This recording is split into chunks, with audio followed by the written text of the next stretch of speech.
everybody, beautiful people at home. You are tuned into the tea and you're right on time. My name is Lauren Batha, and of course, on my beautiful right. Sora Common is in the house. I Sorry, I had to have a dramatic yeah, man, I was like, should I say it?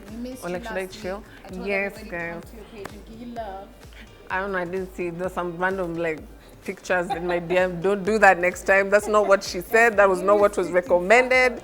Never do it again. But welcome to the tea every Saturday at 7:30, and you are right on time. And today we have a fantastic lineup for you. Yes, we do. Yes. Remember to talk to us on the socials. Follow us on all our pages at KTN Home. It's the same on TikTok, Facebook, Twitter, Instagram. Everywhere you there. Yes. So please do. Interact with our reels. Share them. Me and Susan are like funny. We're funny, guys. Interesting. And speaking of funny people, Elsa Majimbo making moves as a new brand ambassador for Coach. So big shout out to her. Very big shout out. And she's clearly saying she's gonna make moves whether we support her or not. No, whether she likes our country or not. Just because she has a new uncle. Yeah. His name is Steve Harvey. I mean, who doesn't want to have Steve Harvey as an uncle? This babe has brand partnerships that we all have on our vision board. She's done Valentino, she's done Fenty, she's done Ivy Park, she's done Fendi. Fendi, oh my gosh, yeah, she's done Google Pixel with Ray-Ban, with the sunglasses. I mean, dream collaborations, and so absolutely. Working with Coach just makes sense. And having Steve Harvey as her uncle, I mean, he's a media guru. Yes. We could call him that. And as a journalism student, I think she's on the right path as a mentor. Yeah. She has it on lock. But do you really think she can hack? It's my first day back. It's okay. You have to tell me something. Let me tell you guys.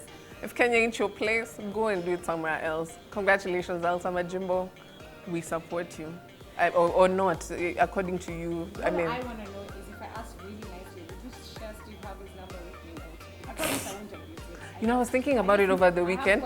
I know, like, if I see her and rob her phone, I'll be like, and I text him and I'm like, hey, this is me. Like, you think he'd be like, no?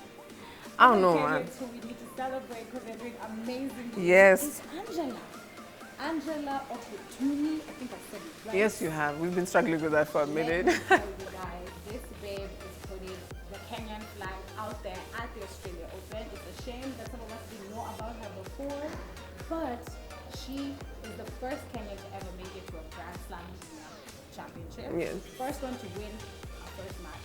First one to win a second match. And I'm really hoping that she's going to beat the third person that she's going to be playing, because it means she's closer and closer to winning the Junior Championship. So Angela, we see you, and you're going to win, man. And of course, our biggest, sprinter, Fred Omanyala. Yes. Am I saying it right? Because I've heard people say different Omanyala, or like, different variations. Okay. But anyway, big congratulations to him because he's got a sponsorship from Adidas. And Adidas money. exactly, man, he's making bank. He literally told us it is in the millions. He didn't say like the amount. He was not humble about it. But he's been working hard, and he said he's going to also be doing the 200-meter sprint as well. So that's fantastic. You know, keep challenging yourself. And we hope he goes even farther. What happened to the guy who did the javelin thing? That's a really good question, Julius Diego. We should do a better job at nurturing talent. Even if your competition days are over, you can still help a lot with training. You can help within the sports institutions. The ones who are there now love stealing. I remember Brazil. So let's give the actual athletes, an opportunity. Is what I'm saying. I know. And speaking of giving people an opportunity, we gave these people an opportunity on our radios and TVs, and now they're trying to take advantage of us in Parliament. Guys, what is Prezo doing in Parliament? Yeah, he announced that he was running. He initially started off with, pulling for people to register for voting, which I think is very important. Yes. I believe he's supposed to represent Kasarani. Yeah. I talked about this a little last week. We had, we're usually on our group with our notes and everything. Shout out to our producer, Beha and Christine. But I just am worried because we have seen clownery move from stages or from different private offices to the government. You see people do that and there's not a lot of change. But there's also some people who do it and they're serious. Yes.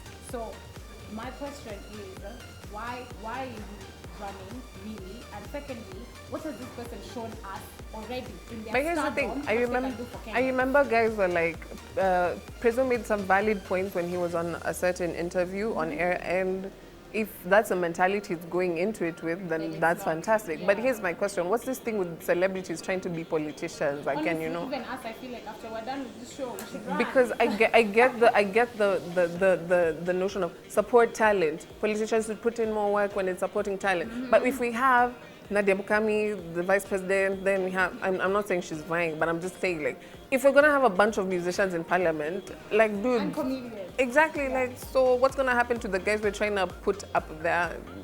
I agree with you in the sense of, in Kenya, it seems like a very obvious career trajectory. Yes. So if you're big in media, or you're big in music, or you're big in comedy, the only just thing makes that sense. makes sense is to go into politics. No, it doesn't. You can nurture other comedians. You could nurture other artists. You could start a record label. Chibukizi is doing stadiums in the States. Like, do that, man. If you're big on radio, go to some international radio. As a comedian, or as an artist, or as a radio presenter, what did you do for Kenya, or what did you do for that constituency in your power as a comedian? Now you're coming to run for office. That's all well and good, but is there any proof of what you've managed to succeed in before? Tune in next week on the Tea where we ask all the hard questions. And me, honestly, guys, please answer us. First of all, big congratulations to MDQ. Mudhoni Drama Queen is pregnant, and I am absolutely elated. She's a fantastic artist. She is. Yes. She's an amazing businesswoman as well. And she's breeding talent. You don't have to do these things in parliament, by the way. You can do it in your home, in your personal spaces. Just expand talent, yeah? Spread the talent. It's like the way Professor Hamo is running. Yes. His focus was on keeping the family together. Anyway, for another day. A big congratulations to MDQ, and there are so many other people who are expecting right here in the 254 as well. We've done mention. All the best to you guys, and we can't wait to celebrate your babies when they come in. Absolutely. And like we said, and one thing that we were complaining about is putting children out of the limelight. We haven't seen any babies yet being exposed, which like is last good. year. So that is fantastic. Yes. Guys, I'm with it and I'm excited. Now, I want to talk international stories. This time we're not going to kick it off with Kanye West or Kim Kardashian, but don't worry, they are in fact on our list as usual. I want to kick it off with Priyanka Chopra and Nick Jonas, who made an announcement that they are expecting through a surrogate. Super, super big congratulations. Also super smart, Priyanka Chopra. I know, man. If I could afford a surrogate, I'd do it. It's not like I have someone to surrogate with, but like if I could, and if you're out there and you're looking like, this is my baby mama, you better have the money to do that, because it's just gonna happen. Did you watch the roast of Nick Jonas? No, I didn't. You need to watch it. Priyanka was hilarious, making fun of her husband and the whole Jonas Brothers group. It was so well done. If you haven't checked that out, and on babies, someone who's been carrying this oven in the bun for a minute. I think it's like a pizza or something. A pizza is actually 10 minutes. Slow, yeah. It's like a casserole or like a gumbo. Like you put it there like for 3 hours and chill. And speaking of babies, we have Jenna May, who's been having a bun in the oven for a minute. Slow roast. Slow roast, man. This kid has been there for me, and I think it's punishment because she said she'll never have a baby, and then she finally had one, and then this kid is like, you know what? Let me show you. Let me show you what never means never. I will never come out.